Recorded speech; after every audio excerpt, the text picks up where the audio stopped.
Assalamualaikum warahmatullahi wabarakatuh. Perkenalkan, nama saya Retnolatul Hanifah dengan NPM 23411024 dari kelas manajemen 23C. Pada video kali ini, saya akan menyampaikan materi proses menggali ide bisnis. Ide bisnis saya ialah usaha fresh flower atau bunga segar.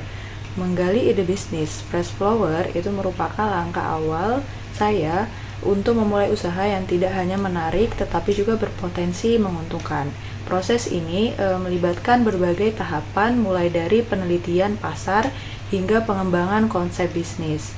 Pada video kali ini saya akan membahas langkah-langkah rinci dalam menggali ide bisnis saya yang dapat membantu menemukan dan mengembangkan ide bisnis yang inovatif dan sesuai dengan kebutuhan pasar.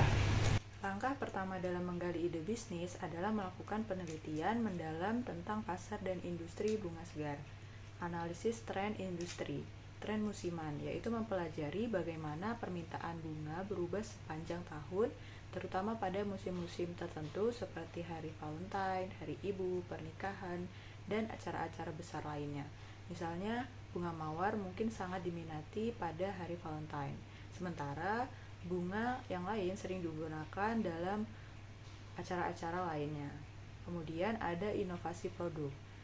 Identifikasi inovasi terbaru dalam industri bunga seperti pengenalan bunga eksotis, bunga tahan lama, dan rangkaian bunga ramah lingkungan.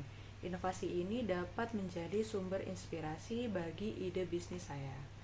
Kemudian ada analisis kompetitor pesaing lokal. Nah, melakukan survei terhadap toko bunga yang sudah ada di daerah saya, yaitu Bandar Lampung, dan analisis produk dan layanan yang ditawarkan, strategi harga, serta tingkat kepuasan pelanggan. Nah, amati bagaimana menampilkan bunga dan cara saya memasarkan produknya, kelebihan dan kekurangan, mengenali kelebihan dan kekurangan pesaing untuk melakukan atau menemukan peluang dan area di mana saya bisa menawarkan sesuatu yang lebih baik atau berbeda. Misalnya, jika pesaing tidak menawarkan layanan pengiriman cepat, saya bisa menjadikan ini sebagai keunggulan kompetitif. Kemudian ada analisis kompetitor pesaing lokal. Nah, melakukan survei terhadap toko bunga yang sudah ada di daerah saya. Analisis target pasar, segmentasi pasar.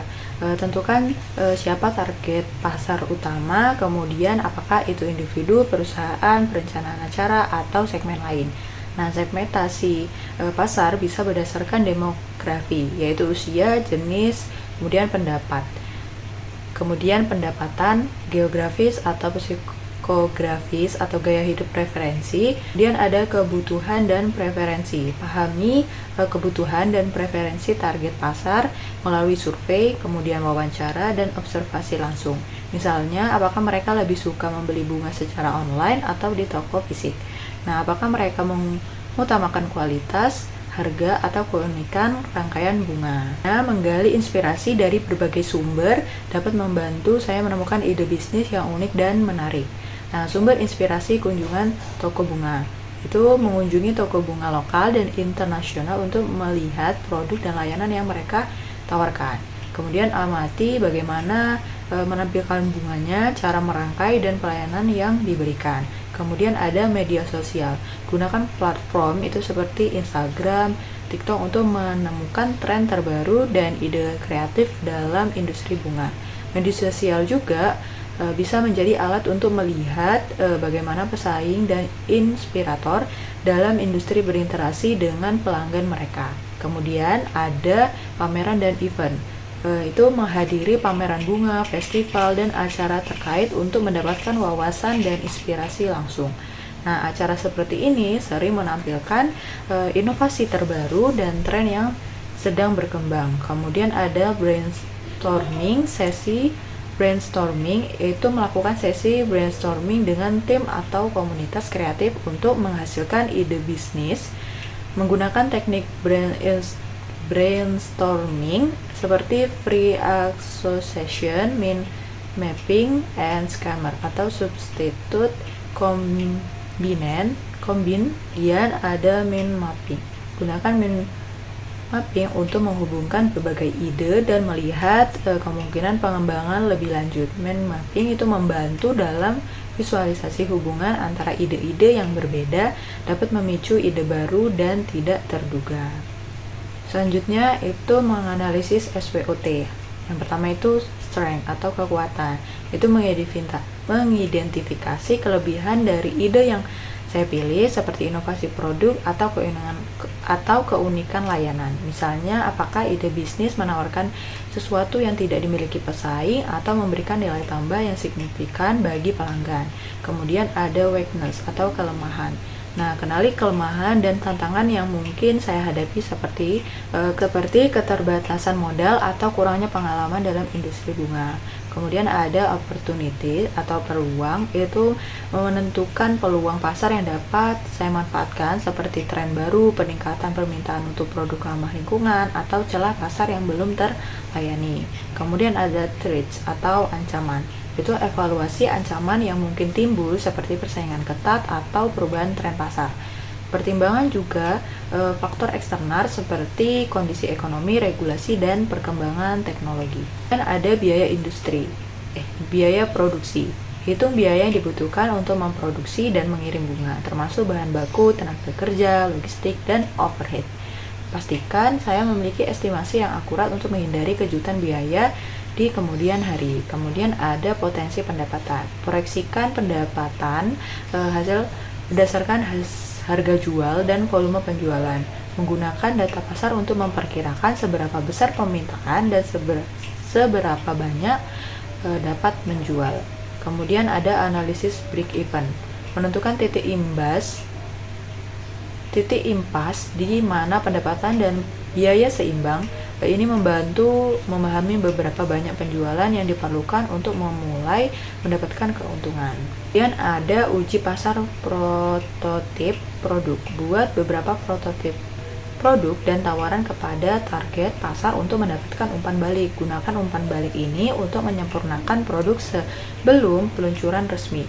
Kemudian ada survei pelanggan. Melakukan survei untuk mengetahui minat dan ketersediaan pelanggan untuk membeli produk saya. Survei bisa dilakukan secara online melalui platform atau melalui wawancara langsung dengan calon pelanggan. Selanjutnya, model bisnis proporsi nilai. Menentukan nilai unik yang ditawarkan produk kepada pelanggan. Misalnya, apakah menawarkan rangkaian bunga yang dirancang khusus, bunga yang tahan lama, atau layanan pengiriman cepat. Selanjutnya ada saluran distribusi. Mengidentifikasi saluran distribusi yang akan digunakan baik online maupun offline. Pertimbangan apakah memiliki toko fisik, menjual melalui website, atau menggunakan platform e-commerce pihak ketiga. Selanjutnya ada sumber pendapatan. Menjelaskan bagaimana Anda akan menghasilkan pendapatan termasuk penjualan bunga, layanan tambahan seperti dekorasi acara, dan produk terkait seperti vas bunga atau kartu ucapan. Ini ada branding dan pemasaran, brand identity.